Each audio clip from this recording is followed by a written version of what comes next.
ఆచి చికెన్ మసాలా. రాత్రికి ఇరాన్ పూర్తిగా నేలమట్టం కాబోతుందంటూ అమెరికా అధ్యక్షుడు ట్రంప్ హెచ్చరించడం సంచలనం రేపుతుంది. ఈ రాత్రే ఒక నాగరికత అంతమయ్యే అవకాశం ఉందని, అది జరగకూడదని తాను కోరుకుంటున్నానని, కానీ అది జరిగే అవకాశాలు ఉన్నాయంటూ ట్రంప్ ట్రూత్ లో పోస్ట్ పెట్టారు. ఇక ప్రపంచ చరిత్రలో ఇది అత్యంత కీలకమైన క్షణం కావచ్చని, 47 ఏళ్లుగా కొనసాగుతున్న దోపిడీ, అవినీతి, హింసకు ముగింపు రావచ్చంటూ రాసుకొచ్చారు.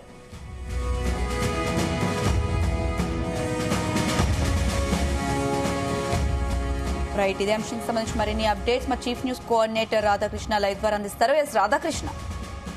Good evening Anusha. మొత్తంగా ఇరాన్ ఇజ్రాయెల్ సంబంధించి యుద్ధంలో అత్యంత కీలక పరిణామం అని చెప్పవచ్చు, ఒక బిగ్ బ్రేకింగ్ అని చెప్పవచ్చు.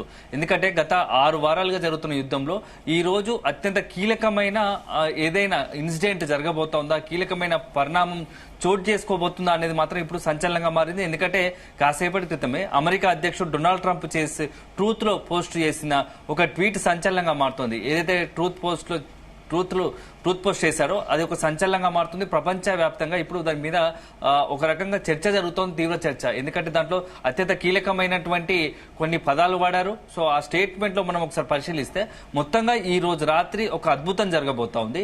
ఇరాన్ సంబంధించి ఒక మొత్తం నాగరికతని మేము అంతం చేయబోతున్నాము. ఎందుకంటే యుద్ధం వల్ల పరిస్థితులు దాదాపుగా 6 వారాలు యుద్ధం మొదలైంది. సో ఇరాన్ తమ మాట లెక్క చేయడం లేదు. ఈ నేపథ్యంలో ఇరాన్ చర్చలకు రావడం లేదు కాబట్టి మేము మొత్తంగా ఒక భీకర దాడి చేయబోతున్నాము. మొత్తంగా మేము చేసే దాడుల్లో ఇరాన్ నాగరికత పూర్తిగా ధ్వంసమయ్యే అవకాశం ఉంది, నాగరికతను పూర్తిగా కోల్పోయే అవకాశం ఉంది. 47 ఏళ్లుగా ఇరాన్ లో కొనసాగుతున్నటువంటి హింస కావచ్చు, అవినీతి కావచ్చు, లేకుంటే ఇతరత్ర ఏదైతే దోపిడీ ఉందో ఇదంతా పూర్తిగా కోల్పోయే పరిస్థితి, దానికి అంతమొందించే పరిస్థితి ఏర్పడుతోంది అనేది ఒక ప్రకటన చేశారు. సో ఈ నేపథ్యంలో ఇప్పుడు తాజాగా కూడా మొత్తంగా ట్రంప్ చేసినటువంటి ఏదైతే పోస్ట్ ఉందో అది సంచలనంగా మారుతా ఉంది. నిజంగానే అనంత పని ట్రంప్ చేయబోతున్నాడు. ఎందుకంటే గత 2-3 రోజులుగా చూసుకుంటే డొనాల్డ్ ట్రంప్ అత్యంత కీలకమైన కామెంట్ చేస్తూ వస్తున్నాడు. ఒక దశలో ఇరాన్ మొత్తం నాశనం చేయబోతున్నాము, ఇక ఇరాన్ సంగతి తెలుసుకోబోతున్నాం, ఇరాన్ లో ప్రళయం రాబోతుంది అంటూ కూడా కొంత కీలక వ్యాఖ్యలు చేస్తున్నాడు.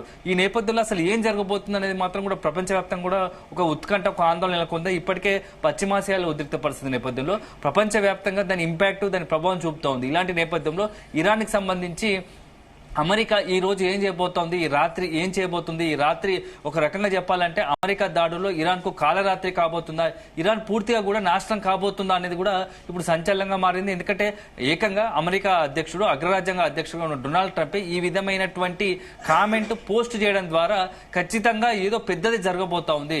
ఎందుకంటే ఇరాన్ కి సంబంధించి ఇప్పటి వరకు అమెరికా అధ్యక్షుడు డొనాల్డ్ ట్రంప్ పెట్టిన ప్రతిపాదనలు కావచ్చు, ఒప్పందానికి సంబంధించి, కాల్పుల విరమణకు సంబంధించి కావచ్చు, చర్చలకు సంబంధించి ప్రతిపాదన ఏది పెట్టినా వాటన్నిటిని కూడా ఎక్కడ కూడా ఇరాన్ పట్టించుకోవట్లేదు. పైపెచ్చు అసలు డొనాల్డ్ ట్రంప్ ఎందుకు మా మీద యుద్ధానికి దిగాల్సి ఉందో ఫస్ట్ దానికి సమాధానం చెప్పిన తర్వాత ఈ చర్చల ప్రతిపాదకను తెరపైకి తీసుకురావాలని చెప్పేసి కూడా ఇరాన్ ఒక డిమాండ్ చేస్తుంది. ఈ నేపథ్యంలో మొత్తంగా కూడా డొనాల్డ్ ట్రంప్ కొద్ది రోజులుగా, 10 రోజులుగా పూర్తిగా ఫ్రస్ట్రేషన్ లో ఉన్నట్టు కనబడుతోంది. ఎందుకంటే ఇరాన్ మెట్టు దిగకపోవడంతో ఇక నెక్స్ట్ చేసేదేం లేక ఇక చివరాఖరిగా బ్రహ్మాస్త్రం ఏదైనా వదలబోతున్నాడా, ఇరాన్ పై ఒక భీకర దాడికి సిద్ధమయ్యాడా అనేది కూడా ఒక ప్రశ్న ఉత్పన్నమవుతోంది. ఈ నేపథ్యంలో అసలు ఏం జరగబోతుంది, ఎందుకంటే ఫిబ్రవరి 28వ తేదీన మొదలైనటువంటి యొక్క యుద్ధం ఇరాన్ కి సంబంధించి ఇరాన్ పైన ఇజ్రాయెల్, అమెరికా సంయుక్తంగా కలిసి దాడులు చేశాయి. 28 జరిగినట్టు దాడిలో అమెరికా చేసిన దాడుల్లో ఇరాన్ సుప్రీంగా ఉన్నటువంటి అయతుల్లా ఖమేనీతో పాటు అత్యంత కీలకమైన అయతుల్లా ఖమేనీకి సంబంధించి కుటుంబ సభ్యులు కావచ్చు, అదేవిధంగా కీలకమైనటువంటి 48 మంది ఆ దాడుల్లో చనిపోయారు. అంతేతో కాకుండా ఇప్పుడు ప్రస్తుతం తాత్కాలికంగా నెక్స్ట్ సుప్రీంగా ఎన్నికైనటువంటి ముజ్తబా ఖమేనీ, అయతుల్లా ఖమేనీ రెండో కుమారుడు ముజ్తబా ఖమేనీ ప్రస్తుతం ఇరాన్ సుప్రీంగా ఉన్నారు. అతను కూడా ఒక అచ్ఛేదన స్థితిలో, అంటే పూర్తిగా ఆ దాడిలో అన్ని కోల్పోయి, అంటే రకంగా కోమా స్థితిలో తీవ్ర గాయాల పాలై, ఒకవైపు కాలును కోల్పోయి తీవ్ర గాయాల పాలై అపస్మారక స్థితిలో కోమా స్టేజ్ లో ఉన్నటువంటి ముజ్తబా ఖమేనీ కూడా ఒక టెహ్రాన్ లోని హెల్త్ యూనివర్సిటీలో మొత్తం కూడా అతనికి ట్రీట్మెంట్ ఇస్తున్నారు. ఇలాంటి నేపథ్యంలో ఇప్పుడు అసలు ఇరాన్ ఏం చేయబోతోంది, నెక్స్ట్ ఇరాన్ పై అమెరికా ఏం చేయబోతుంది, ఎలా దాడి చేయబోతుంది అనేది మాత్రం కొంత సస్పెన్స్ గా మారింది. సో ఒక రకంగా చెప్పాలంటే ఇరాన్ పై అమెరికా ఆ స్థాయిలో దాడి చేయాలంటే ఏం చేయబోతుంది, ఇప్పుడు ప్రపంచ మొత్తంలో ఇతర దేశాలకు కూడా ఇదొక మొత్తం కూడా ఒక సవాల్ కనబడుతుంది. ఏం చేయబోతుంది, నిజంగానే ఇరాన్ పైన అమెరికా అన్నంత పని చేస్తాడా, డొనాల్డ్ ట్రంప్ అన్నంత పని చేయబోతున్నాడా, ఏం చేయబోతున్నాడు అనేది ఒక కొంత అంతా కూడా టెన్షన్, ఒక ఉత్కంఠ వాతావరణం వాతావరణం నెలకొంది. ఎందుకంటే పశ్చిమాసియాలో జరుగుతున్న యుద్ధ ప్రభావం ఎలా ఉందో మనం కొద్ది రోజులుగా చూస్తున్నాము. ఎందుకంటే ఏషియన్ కంట్రీస్ ముఖ్యంగా భారత్, పాకిస్తాన్, బంగ్లాదేశ్ లాంటి, శ్రీలంక లాంటి దేశాల్లో ఒకవైపు గ్యాస్ కొరత కావచ్చు, అదేవిధంగా పెట్రోల్ డీజిల్ సంబంధించినటువంటి చమురుకు సంబంధించి కొరత ఏర్పడుతుంది. దాని ఇంపాక్ట్ గత కొద్ది రోజుల స్వయాన మన భారత్ కూడా దాని పరిస్థితి ఎలా ఉందో, దాని ప్రభావం ఎలా ఉందో చూస్తున్నాం.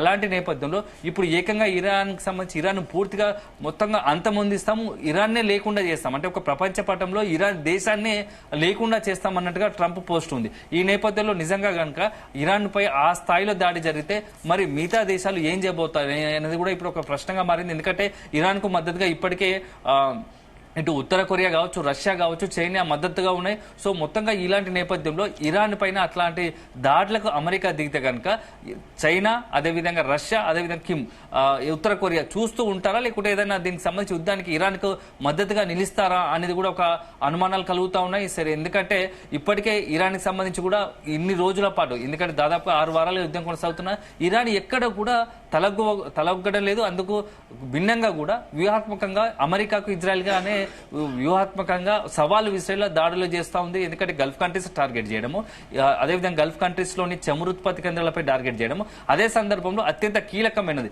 అమెరికాలో ఇంత ఫ్రస్ట్రేషన్, డొనాల్డ్ ట్రంప్ లో ఇంత ఫ్రస్ట్రేషన్ తీసుకురావడానికి కారణమైంది, అత్యంత కీలకమైంది హర్మజ్ జలసంధి. హర్మజ్ జలసంధి పైన ఇరాన్ ఎప్పుడైతే పట్టు బిగించిందో అప్పుడే ఒక రకంగా చెప్పాలంటే అమెరికా అధ్యక్షుడు డొనాల్డ్ ట్రంప్ నైతికంగా యుద్ధంలో ఓడిపోయినట్టు. ఎందుకంటే ఇప్పటి వరకు యుద్ధం 6 వారాలు స్టార్ట్ అయినప్పటికీ హర్మజ్ జలసంధి వద్ద ఇతర దేశాలకు సంబంధించి, ఎందుకంటే గల్ఫ్ కంట్రీస్ కి సంబంధించి గల్ఫ్ కంట్రీస్ నుంచి వివిధ దేశాలకు ప్రపంచవ్యాప్తంగా కూడా గ్యాస్ కావచ్చు, చమురు అక్కడి నుంచి ఎగుమతి అవుతుంది. అలాంటి మొత్తంగా కూడా నౌకలు, వాణిజ్య నౌకలు అన్నిటి కూడా ఇప్పుడు హర్మజ్ జలసంధి వద్ద ఒక రకంగా నిలిచిపోయిన పరిస్థితి. ఇరాన్ ఆజ్ఞ లేనిదే, ఇరాన్ అనుమతి లేనిదే హర్మజ్ జలసంధి వద్ద నుంచి ఇప్పుడు ఆ యొక్క నౌకలు కదలేని పరిస్థితి. ఇలాంటి నేపథ్యంలో దాని ఇంపాక్ట్ ప్రపంచ దేశాల పైన పడుతుంది, అన్ని దేశాల మీద పడుతుంది. సో ఆ దేశాల్లో గ్యాస్ కొరత కావచ్చు, పెట్రోల్ డీజిల్ కొరత ఏర్పడ్డప్పుడల్లా దాన్ని మొత్తంగా కూడా ఆ ప్రభావం అంతా కూడా అమెరికా పైన పడుతోంది. యుద్ధంలో దిగావు, యుద్ధం వల్ల ఇరాన్ పై యుద్ధం చేయబోతున్నావు, నెల రోజులు గడుస్తోంది, నువ్వు సాధించింది ఏంటి?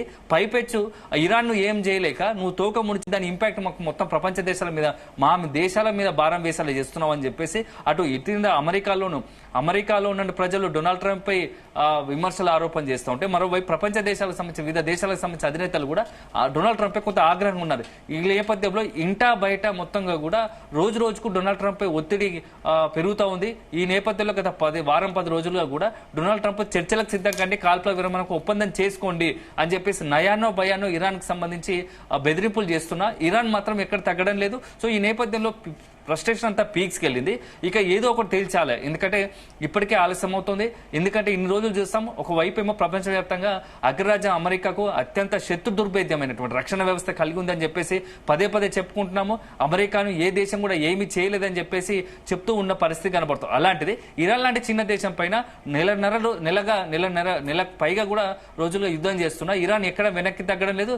దానికి తోడుగా యుఎస్ సంబంధించి అత్యంత స్ట్రాంగెస్ట్ రక్షణ వ్యవస్థ కలిగినటువంటి అమెరికాకు సంబంధించినటువంటి యుద్ధ విమానాలు F-35 యుద్ధ విమానాలు నెల కూల్చడము, ఆ సైనికులను హతమార్చడము, యుఎస్ స్థావరాలు ఏవైతే ఉన్నాయో యొక్క నౌకా స్థావరాలకు సంబంధించిన నౌకలను టార్గెట్ గా చేసుకుని దాడులు పాల్పడడం చూస్తూ ఉంటే ఇరాన్ కు సంబంధించి ఇక ఇరాన్ ఇట్లాగే వదిలేస్తే అది ప్రపంచ దేశాల ముంగట అమెరికాను ఒక మొత్తంగా కూడా పరువు ప్రతిష్ట భంగం కలిగేలా, అమెరికా ఒక ఓడిపోయింది, ఇరాన్ ముంగట చేతులు ఎత్తేసిందని ఒక పరిస్థితి వస్తుంది. మొత్తంగా అమెరికా పరువు పోయే పరిస్థితి కనబడుతుంది. ఈ నేపథ్యంలోనే ఇక దాన్ని మొత్తంగా కూడా ఉపేక్షించకూడదనే ఒక భావంతోనే ఈ రోజు డొనాల్డ్ ట్రంప్ అత్యంత కీలకమైన ప్రకటన చేసి ఉంటాడు. సో మోస్ట్లీ అయితే ఈ రోజు నైట్ ఇప్పటికే మనకంతున్న సమాచారం ప్రకారం అత్యంత కీలకమైన ఇరాన్ లోని కర్గ్ ద్వీపం పైన, కర్గ్ ఐలాండ్ కి సంబంధించి, ఎందుకంటే కర్గ్ ఐలాండ్ కి సంబంధించి మొత్తంగా చమురుకు సంబంధించి అత్యంత కీలకమైనది, చమురు సంబంధించిన నిక్షిప్తి అయిన పరిస్థితి. అట్లాంటి కర్గ్ ఐలాండ్ పైన ఇప్పటికే అమెరికా బలగాలు దాడులకు చేస్తున్నట్టు తెలుస్తా ఉంది. సో ఈ నేపథ్యంలో కరువుపై దాడులు జరుగుతున్నాయి కర్గ్ ద్వీపం పైన. మరోవైపు అక్కడ ఉన్నటువంటి ఇరాన్ కి సంబంధించి అత్యంత కీలకమైన బ్రిడ్జ్లు సంబంధించి వాటిపైన దాడులు జరుగుతున్నాయి. సో ఇది కేవలం ఒక ట్రైలర్ మాత్రమే ఉన్నట్టుంది. ఈ రాత్రి పెద్ద ఎత్తున ఒక దాడులకు ప్లాన్ చేస్తుంది. సో అదే జరిగితే నిజంగానే అమెరికా అధ్యక్షుడు డొనాల్డ్ ట్రంప్ అన్నట్టుగానే ఇరాన్ ను పూర్తి స్థాయిలో ధ్వంసం చేస్తారా, నాశనం చేస్తారా అనేది మాత్రం చూడాలి. అదే కనుక జరిగితే ఒక దేశాన్ని మొత్తం ప్రపంచ చిత్రపటంలో లేకుండా చేయడం ఎంతవరకు సాధ్యము, అలా చేస్తే మిగతా దేశాలు కూడా ఊరుకుంటాయా? ఎందుకంటే ఇష్టానుసారంగా ఒక నెపం పెట్టి తీవ్రవాద భావజాలం ఉందని చెప్పి అణ్వాయుధాలు ఉన్న కారణంతో ఇటు ఇరాన్ పై దాడికి దిగి ఇరాన్ లాంటి దేశాన్ని లేకుండా చేస్తే ప్రస్తుతం ఇరాన్కి వచ్చిన పరిస్థితి రేపు భవిష్యత్తులో మరికొన్ని దేశాలకు కూడా ఇలాంటి చిన్న దేశాల పైన గల్ఫ్ కంట్రీస్ కోసం ఇతరత్ర దేశాల మీద అమెరికా చేయదని కారణం ఏంటి, చేయదని ఒక భరోసా ఇవ్వగలమా అనేది ఒక చర్చ కూడా ప్రారంభమవుతుంది. అదే జరిగితే మాత్రం ఇది ఒక పెద్ద వరల్డ్ వార్ కి, మరొక ప్రపంచ యుద్ధానికి తెరలేసే అవకాశాలు ఉన్నాయి. ఎందుకంటే ఇప్పటికీ చూస్తా ఉంది ఇది ఇరాన్ కు కొమ్ముగా ఉన్నటువంటి, ఇరాన్ కు మద్దతుగా ఉన్నటువంటి చైనా, రష్యా, ఉత్తర కొరియాలో ఒక రకమైన బలంగా నాటుకుపోయింది. ఎందుకంటే మొన్నటి వరకు చూసాం ఉక్రెయిన్, రష్యా యుక్రెయిన్ యుద్ధంలో ఉక్రెయిన్ చిన్న దేశమైనట్టుగా ఉక్రెయిన్ తెర వెనుక ఉండే అమెరికా అన్ని నడిపించిన సంగతి తెలిసిందే. ఇప్పుడు కనుక ఇరాన్ పై అట్లా దాడి చేస్తే, ఇరాన్ మీద దాడి జరుగుతుందన్న దాడి జరిగితే మాత్రం ఈసారి డైరెక్ట్ గానే రష్యా, చైనా, అదేవిధంగా ఉత్తర కొరియా కూడా రంగంలో దిగే అవకాశాలు లేకపోలేదని కూడా తెలుస్తా ఉంది. ఎందుకంటే ఇన్ని రోజులు సైలెంట్ గా ఉన్నటువంటి ఈ మూడు దేశాలు నిజంగానే కనుక ఇరాన్ పై ఆ స్థాయిలో అమెరికా ఇప్పుడు డొనాల్డ్ ట్రంప్ చేసినటువంటి వ్యాఖ్యల నేపథ్యంలో, పోస్ట్ నేపథ్యంలో అంత భీకర దాడులు జరిగితే ఖచ్చితంగా ఇవి స్పందిస్తాయి. అదే స్పందిస్తే ఈ మొత్తంగా యుద్ధం మొత్తం పశ్చిమాసియా నుంచి ఇతర మొత్తం కూడా ఆ యుద్ధం పాకే ప్రమాదం ఉంటుంది. సో ఈ ప్రపంచ దేశాలు అన్నిటి కూడా చుట్టుకునే ప్రమాదం ఉంది. ఈ నేపథ్యంలోనే కొంత, ఎందుకంటే ఇటీవల జరుగుతున్న పరిణామాలు కూడా మనం చాలా అబ్జర్వ్ చేస్తూ ఉంటే, ఒకవైపు సరిహద్దు పట్టి భారత్ కూడా ఎప్పటికప్పుడు అలర్ట్ చేస్తూ ఉంది.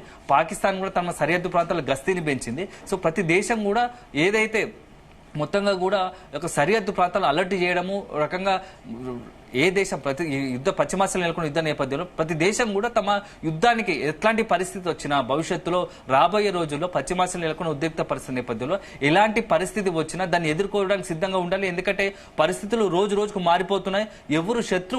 ఎవరికైనా శత్రువు అంటే ఒకవైపు శత్రువుకు మనం అనుకూలంగా ఉన్న యుద్ధంలో పరిస్థితిలో ఒకరికి మద్దతుగా ఉన్నా ఇంకొకరికి నచ్చదు. కాబట్టి వాళ్ళు కూడా మన ఆసరా చేసుకుని దాడులకు పాల్పడే అవకాశం ఉంటుంది. కాబట్టి ముందు జాగ్రత్తలో మనం ఉండాల్సిందే అని చెప్పేసి పదే పదే అన్ని దేశాలు కూడా సిద్ధమవుతున్నది జరుగుతూ ఉంది. సో ఈ నేపథ్యంలో ఈ రోజు రాత్రి మాత్రం ఏం జరగబోతోంది, నిజంగానే ట్రంప్ పోస్ట్ చేసినట్టుగా ఇరాన్ లేకుండానే చేయగలడా, అది ఎంతవరకు సాధ్యం అనేది మాత్రం మనం చూడాలి.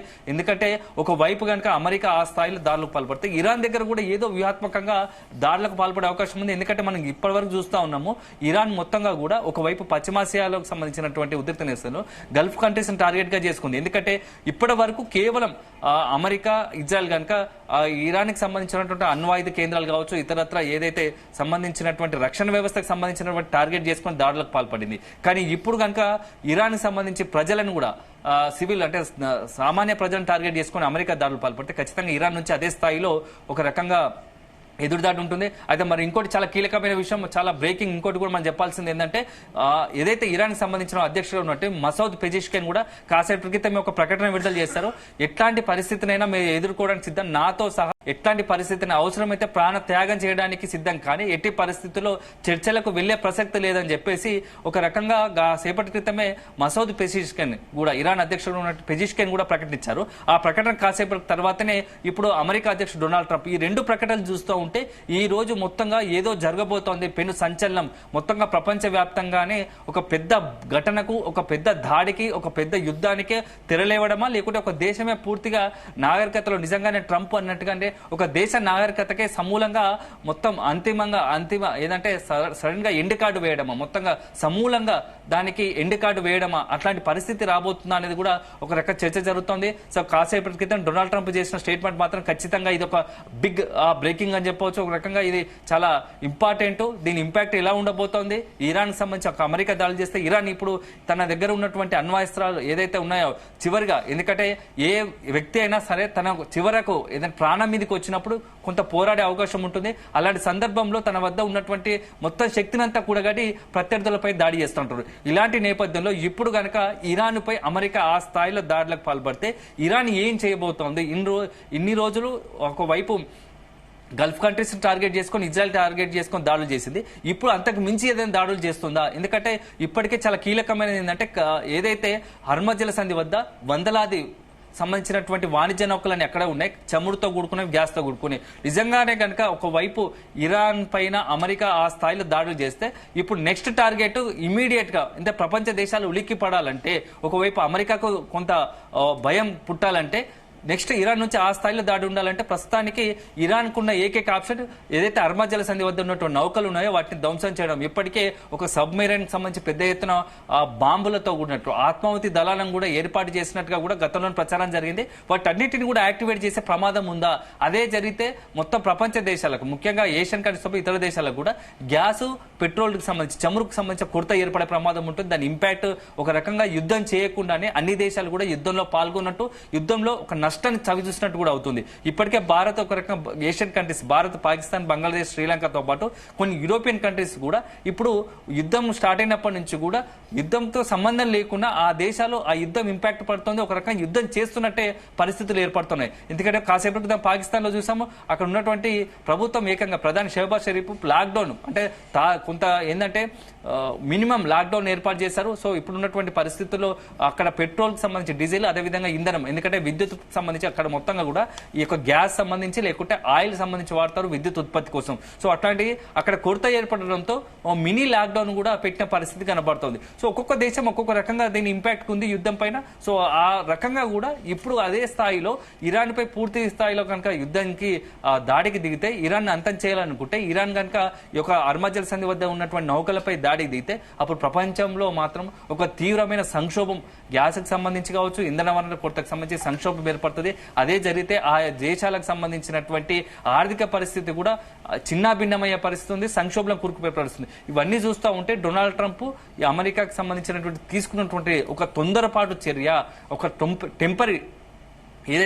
టెంపరీ నిర్ణయం ఉందో దాని కారణంగా ఇప్పుడు మొత్తం ఇరాన్తో పాటుగా ప్రపంచ దేశాల భవిష్యత్తే కొంత ఆందోళనకరంగా మారింది. ఎందుకంటే ఒకవైపు ఇరాన్ కనుక ఖచ్చితంగా అమెరికా దాడులు చేస్తే ఇరాన్ గల్ఫ్ కంట్రీస్ స్టార్ట్ చేసిన పెద్ద దాడులకు, ఎందుకంటే ఇప్పటి వరకు కూడా కాస్త చమురు ఉత్పత్తి కేంద్రాలు అంటే అంత ఆర్థిక మూలాలను టార్గెట్ చేసుకునే ఇరువైపుల ఆర్థిక మూలాలు కావచ్చు, రక్షణ వ్యవస్థకు సంబంధించినటువంటి టార్గెట్ గానీ లక్ష్యాలుగా చేసుకుని దాడులకు దిగిన పరిస్థితి. కానీ ఇప్పుడు ఏకంగా సివిలియన్స్ అంటే మొత్తంగా కూడా మనుషులు ఉన్నటువంటి సాధారణ ప్రజానికం ఉన్నటువంటి ప్రాంతాలను టార్గెట్ గా చేసుకుని, జనవాస ప్రాంతాలను టార్గెట్ గా చేసుకుని ఇరు సైడ్ల నుంచి దాడులు జరిగే అవకాశం ఉంటుంది. అంటే ఇప్పటి వరకు మనం వేల మందికి చనిపోయారు. అట్లాంటిది కనుక జరిగితే ఆ యుద్ధం అంత మరింత పెరిగితే ఎటువైపు దారి తీస్తుంది, సో ఎంతమంది చనిపోతారు, ఇవన్నీ మాత్రం కొంత ప్రశ్నార్థకంగా మారింది. మొత్తం ప్రపంచ దేశాలకు ఇప్పుడు ట్రంప్ ఇచ్చిన ప్రకటన మాత్రం ఒక రకమైన ఆందోళన కలిగిస్తుందని చెప్పేసి మనం చెప్పాల్సి ఉంటుంది. Anusha. Right Radhakrishna, thank you.